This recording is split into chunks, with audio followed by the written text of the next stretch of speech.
Hello student, in this lecture we will discuss about the DC network and AC network. What is the DC network? What is the AC network? हम जो है DC network कहते क्यों हैं, इसको पहले समझना होगा। DC network है क्या चीज? इसका मतलब इसमें DC network जिसमें हम DC सप्लाई दे रहे हैं, ऐसा नेटवर्क या नेटवर्क ऐसे एलिमेंट से बना हो जिसमें हम जो है डीसी सप्लाई दे रहे हो, डीसी वोल्टेज दे रहे हो, डीसी करंट दे रहे हो, तो ऐसे नेटवर्क को कहते हैं डीसी नेटवर्क। अब यदि आपके पास डीसी नेटवर्क है और उसमें ये पूछा जाए कि भाई डीसी नेटवर्क है, अब इसके करंट निकालना है हर एक ब्रांच का या वोल्टेज निकालना है, आपको ये बताए कि नहीं, आपको बहुत बड़ी सर्किट डीसी सर्किट दे दी जाए, अब कहा जाए कि नहीं इसमें जो है कि करंट निकालिए वोल्टेज निकालिए, यही तो फाइनल निकालना है। अरे रेजिस्टेंस का होगा, उसमें इंडक्टर और कैपेसिटर नहीं लगा होगा। यदि इंडक्टर लगा होगा तो डीसी के केस में वो कैसा बिहेव करेगा? भाई इंडक्टर है, डीसी दे रहे हैं सप्लाई, तो वो कैसा बिहेव करेगा? कैपेसिटर है, डीसी दे रहे हैं, तो कैसा बिहेव करेगा? ये भी आपको बताते हैं इसी लेक्चर में आपको बता दे रहे हैं कि डीसी जब सप्लाई देते हैं in case of the inductor, the inductor behave as the short circuit. That means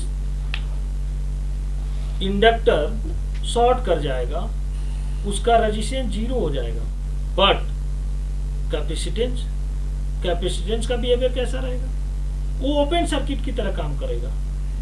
अब जहां कैपेसिटर लगा होगा करंट उसके आगे पास ही नहीं करेगा, मतलब capacitor behave as a open circuit, circuit को ब्रेक कर देगा, ओपन कर देगा डीसी की केस में। इसलिए हम इंडक्टर और कैपेसिटर डीसी नेटवर्क में नहीं लेते हैं। सिंपल सा है, जब इंडक्टर और कैपेसिटेंस नहीं लगा है तो सर्किट डीसी होगी, मतलब प्योर रजिस्टिव होगी, सिर्फ उसमें रेजिस्टेंस लगा होगा।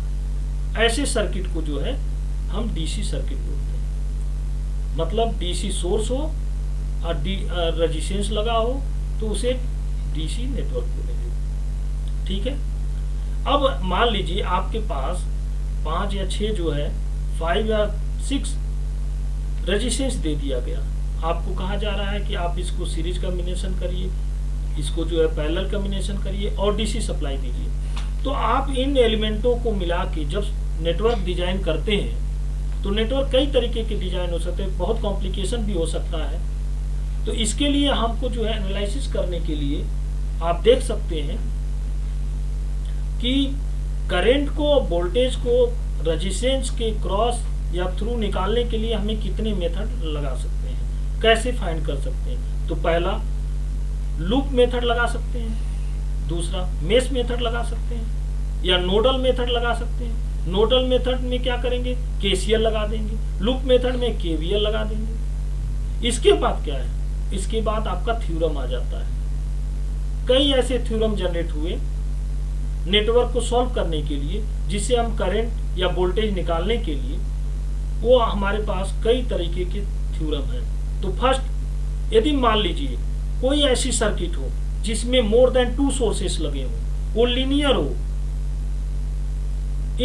टाइम इनवेरिएंट हो, टाइम के साथ वेरी नहीं कर रहा हो, बाइलेटरल हो, तो बाइलेटरल का मैंने नाम ले लिया, और इनवेरिएंट, टाइम इनवेरिएंट का नाम ले लिया।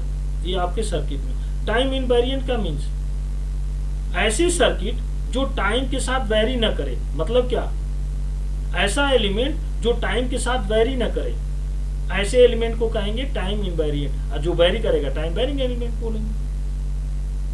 यदि हम बात कर रहे हैं कि बाइलेटरल एलिमेंट हो, बाइलेटरल एलिमेंट मीन्स क्या, तो आपके पास 2 एलिमेंट होते हैं, एक बाइलेटरल होते हैं, एक यूनिलेटरल।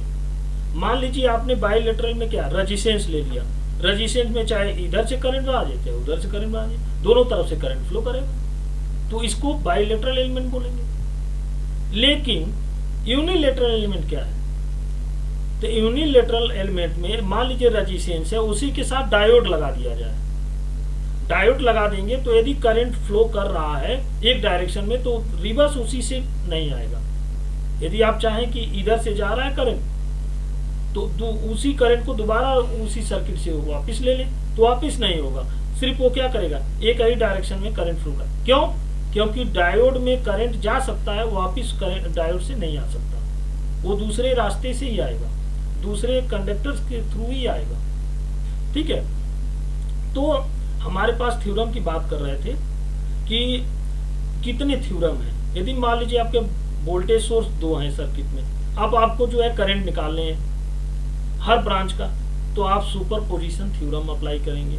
यदि मान लीजिए आपके पास बहुत बड़ी कॉम्प्लिकेशन या कॉम्प्लिसिटी है सर्किट में और चाह रहे हैं कि इसमें इजीली जो है हम करंट निकाल सके, तो उसके लिए रिड्यूस मेथड लगाएंगे। Reduce method means Thevenin theorem.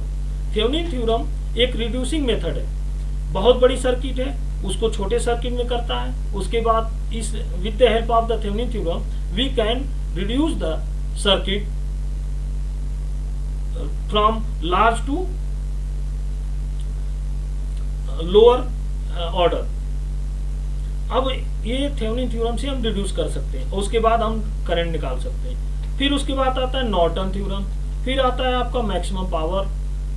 ये 4 थ्योरम जो है हमारे अप्लाई होते हैं डीसी नेटवर्क में। अब आगे हम डिस्कस करेंगे सुपरपोजिशन थ्योरम क्या है, थेवेनिन थ्योरम क्या है, नॉर्टन थ्योरम क्या है, मैक्सिमम पावर ट्रांसफर थ्योरम क्या है। ये सारे हम नेक्स्ट लेक्चर में डिस्कस करेंगे और आपको कोशिश करेंगे कि ये स्लाइड पे दिखाएं। Thank you.